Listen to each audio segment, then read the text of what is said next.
Hello, I'm Laura Knights, CEO of Knights Consulting, creator of BlackWomanLeading.com, and the host of Black Woman Leading, the podcast. This podcast amplifies the needs and experiences of Black women leaders in the workplace with a holistic focus on three core areas: leadership development, mental wellness, and relationship management. Our ultimate aim is to help Black women learn, heal, and grow in their leadership capacity.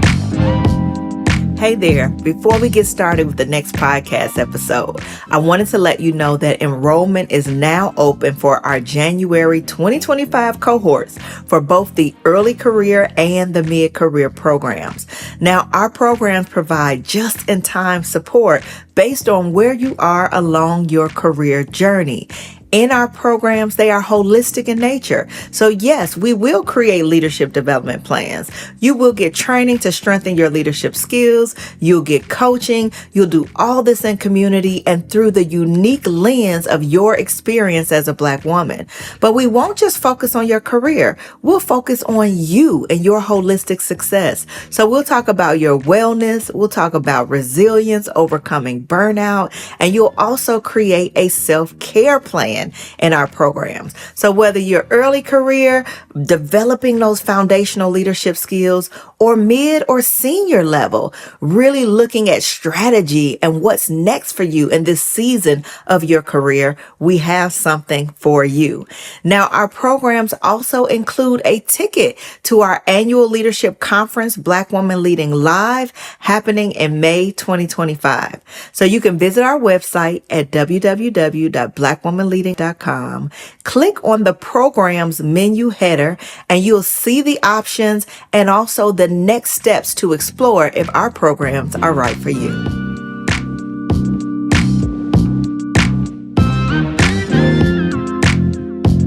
Hey y'all, Happy New Year. Welcome to our first episode of the year, Season 6, Episode 13, Creating Your Personal Leadership Vision. So I am not a New Year's resolution person. I don't really recommend it for myself or for my clients, but I do feel really good about creating a vision for the year and then aligning our goals to that. So in this quick episode, I want to give you some reflection prompts to help you create your own leadership vision for yourself for this year. Okay, grab a journal or your tablet to write some notes as I walk you through some prompts. Feel free to pause me when needed so you can let your thoughts flow. I want you to think of today's episode as a guided reflection. So let's get into it. So first, before I give you some of the prompts, what do I mean by a personal leadership vision? I like this definition I read in an article the other day. Your personal leadership vision is a compelling image of an achievable future. A compelling image of an achievable future. Here are some key words I want to lean into there. Compelling. When we think of that, the definition is inspiring conviction, not able to be refuted, evoking interest, attention, or admiration in a powerfully irresistible way, okay? It's driven by a why, a purpose, or a cause in this season that's a priority for you. It may be connected to what you view as your broader purpose, but today we want to zero in on this year in this exercise. What I love about that definition is that it's about you, is your compelling vision for your desire for your life, not your mama, not your spouse, not your boss, not your kids, but what do you want? What inspires you and evokes your interest, attention, or admiration in a powerfully irresistible way? That's what we want to define today. So let me share a little bit just about my personal leadership vision for this year. And y'all can be my kind of virtual accountability partners on this. So first, I'll say that this is a practice that I do every year in thinking about, my vision. Sometimes it's a word, sometimes it's a statement. In past years, I focused my vision on things like really growing my business because the why was the flexibility it would afford me in other areas of my life. The financial flexibility as well. I focused my vision on improving my wellness, specifically losing weight in the past, because the why was I could feel the heaviness of the additional weight on me physically and emotionally. And I felt like to do the things I wanted to do, I needed to shed some of that. I needed to release it. I focused on my spiritual growth in the past, and that's the why is obvious, right? That covers everything. So this year, my personal leadership vision is really focusing around wellness, but the rest side. And why that is because I'm a visionary. I need to be creative. I need to ideate. And I've seen in the last year how the lack of having that rest has really stunted my ability in that. I think part of that is about my own practices. Part of it is just this insidious nature of capitalism and grind culture and all of that. So I am intentionally putting some focus to that in my leadership vision. So does that mean I'm going to be laying around all year? No, that's not possible as a business owner. But it is about being intentional about how I'm going to build out my activities, my practices, how I run my business, right? How I run our programming. And so, do I have it all figured out? Nope. But I have a vision that I'm connecting my goals to and my actions to. And I'll talk a little bit of that on the back end. My vision is around how do I build more rest and ease into my work? How do I set boundaries and hold them intentionally? And how do I use partnership and collaboration to help me achieve it? So, let me give you a few prompts to help you uncover yours for this season. So here's where you might want to get your paper and pencil out, okay? First, we're going to do a retrospective. And if you haven't done that yet, a retrospective is just looking back, and we could say over the last year. It's a good place to start because looking back, looking at our own data can give us some insight of a launching point for right now, okay? The other things that's really interesting about a retrospective is that when we look up on the science behind creativity, and yes, there's a whole science and research study about creativity, it actually starts with your existing repository of knowledge. It doesn't just come out of thin air. We sometimes think you're either creative or you're not, but creativity builds off your existing repository of knowledge. So that's why a retrospective is good. The other piece that's really special about a retrospective is that when we look at the adult learning cycle, reflection is a critical piece. And how many of us are guilty of doing the thing, crossing it off the list, and then moving on?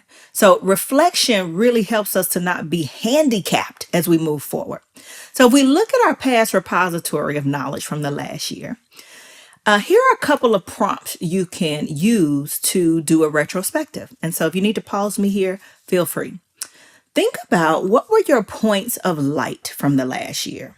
These are experiences or activities that brought you joy, satisfaction, meaning, excitement, things that carried you through hard times. Pause and write down some of those points of light. Now, think about what I call thank you and goodbyes. These are things that you got the lesson, okay? You did the experience, you learned the thing, but honey, you do not want to take it into 2025, okay? You have confirmed what you needed and it's time to move on. Write down your thank you and goodbye experiences. And then third, I like to think of these as upcycle experiences. What are the things that maybe started, but they weren't fully realized, they weren't fully finished. You want to improve them, update them, 2.0 them, write those things down too. Okay, so retrospective we do first. What's some data we can bring forward? The second thing I want you to think about is your values. Now, you can go all the way back to season 1, episode 3, the Getting in Alignment with Yourself episode, and walk through a 17-minute values clarification exercise that I did there.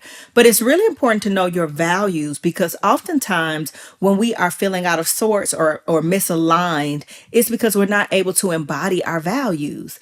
And so different seasons of life may amplify different values for you. So it's important that you get clear on those priority values right now. Okay, so we've got some data. We're doing that values clarification, and you're going to emerge with that language that really confirms your values for this season. All right. Now, with those two things as our foundation, let's do a little visualizing. Now, you can close your eyes for a few seconds just to think on this and actually see yourself there. And then you can open up and write down. So imagine we're at December 31st, 2025, and you're thinking back on the last year. You're thinking back on all the things that happened in the different areas of your life. So you can think of your career, you're an entrepreneur, your education, so your professional self. You can think about your finances, your relationships, your personal, your spiritual growth. Whatever buckets of your life you kind of define for yourself, okay? So we're thinking holistically because we are humans, right? We're not just leaders in a space, we're leaders in our life. So thinking of that, I want you to think, if this was a year that met your vision, what happened in those areas over the course of the year? What did you experience that you feel really good or proud about? What habits did you put into place that allowed you to be consistent? How did you grow in your career, business, finances, relationships, personal, spiritual growth? What did you accomplish? In what ways did you thrive and really experience abundance?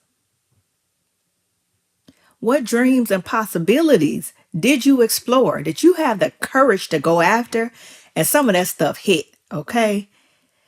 How did you take care of yourself? What boundaries did you set, maintain, and respect? How did other people experience you in a way that you felt was a good representation of who you are, that made you feel proud and respected at home, at work, in your business, on your team, in your community? How are your relationships strengthened? What's different now on December 31st that wasn't there on the beginning of the year? How were you energized by your work, surroundings, relationships? What did you receive and what did you give? Take a minute and just see yourself walking. Visualize yourself in those spaces. And as your thoughts are flowing, I want you to just write them down to capture them. Don't edit them. Don't judge them. Just let them flow as it comes. Write it down. Pause me if you need to. If you're like me and you can talk faster than you can write, pause me, take out your phone and do a voice memo where you're saying the things that you just saw as I gave you those prompts. Okay, I want you to get those visions down somewhere. You can draw a picture if you want to. It doesn't matter. We just want to take a moment to hold space and gather what are the things that came to you. Because if those visions came to you when we did the prompt, there's something there to investigate. Okay, so write them down, pause me, voice memo, draw a picture, whatever you need to do. Once you've done that, I want you to then look back over those vision notes and highlight common themes. Are there common themes about how you are respected? Are there common themes about things you're doing, conquering fears, achieving things, working out passions? And listen, when I do this exercise for myself, my vision usually encompasses 2 to 3 years. Okay, so that doesn't mean you're going to do all of that right now. But what is coming up? And as you are looking at the common themes, then I want you to start to pare down and identify what are the priorities for this year. Okay. So as I said, when I do this for myself, it can be things that really I need 2 to 3 years to do. But then I'm going to pare down and say, but what are the priorities for this year? Okay. So after you kind of highlight some things that you want to zoom in on as priorities, let's just revisit our definition that personal vision is your compelling vision of an achievable future. So we talked about the compelling part. That's what we was doing in the vision. But let's go into the achievable piece. Now, this is not about putting limits on yourself. Okay. A stretch vision is good for you, right? I like to say, if I could do my vision by myself, it's not big enough. Okay. But we're thinking about your priorities for this year now. So we did the big picture. You took a couple of minutes to pare that down.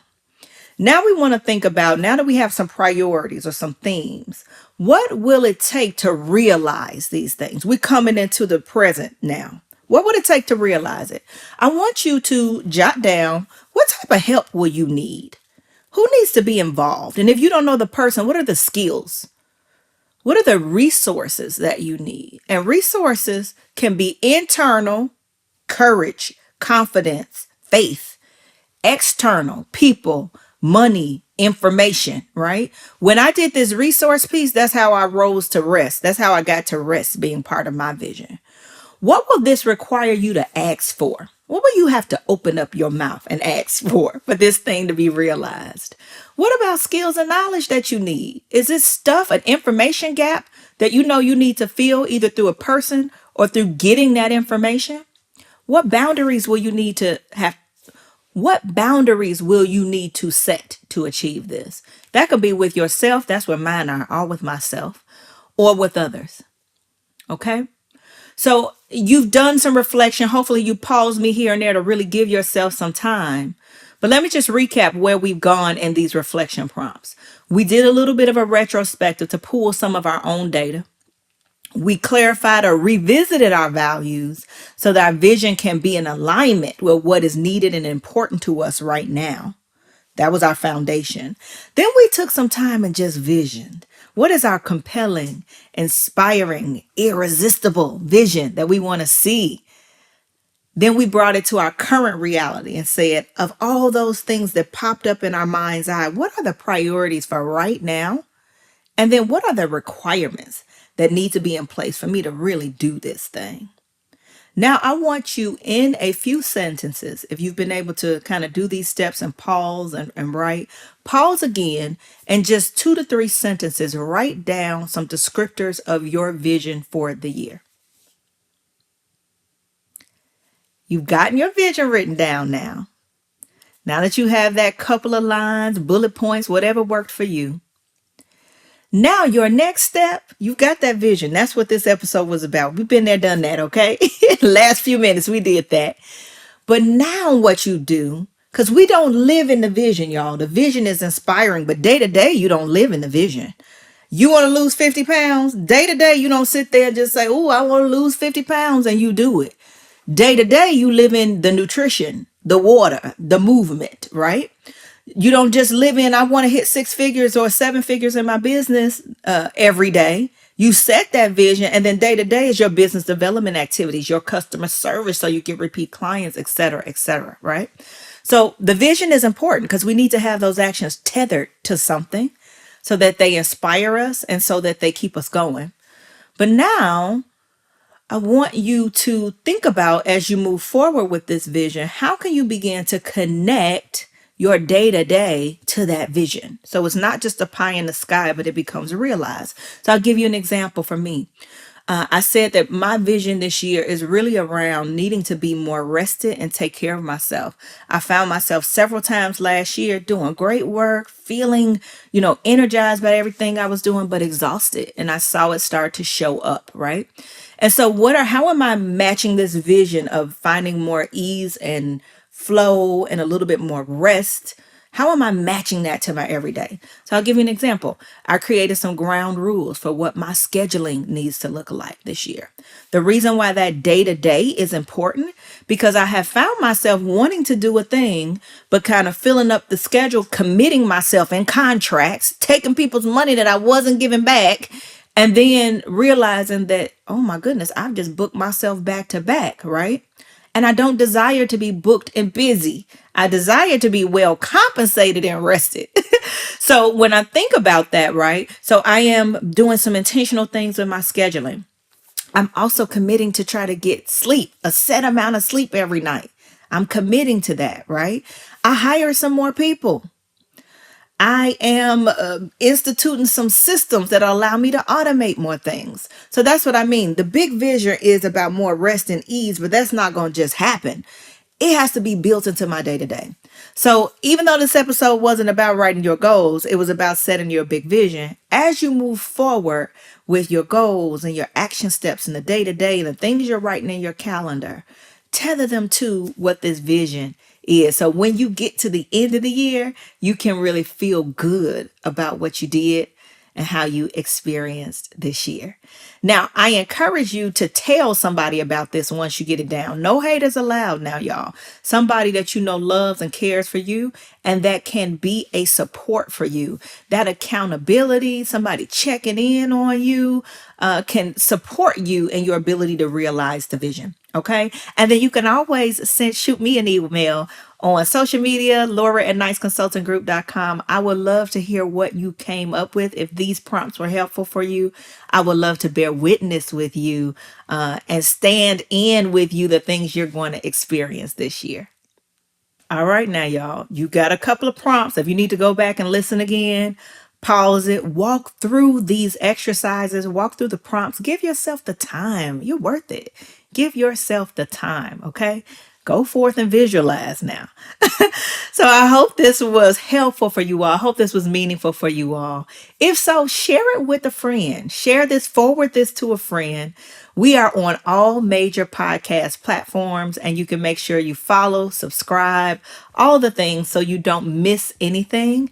You can also sign up for our email list at blackwomanleading.com to also get in the groove with everything that we're doing, and to also get the prompts and the nudges when new episodes come out. You can follow us on all social media. We're on Instagram, we're on Facebook, we're on LinkedIn at Black Woman Leading. And you can connect with me personally, Laura E. Knights, on Instagram, on LinkedIn. We would love to connect with you in any of these ways. And until next time, be well.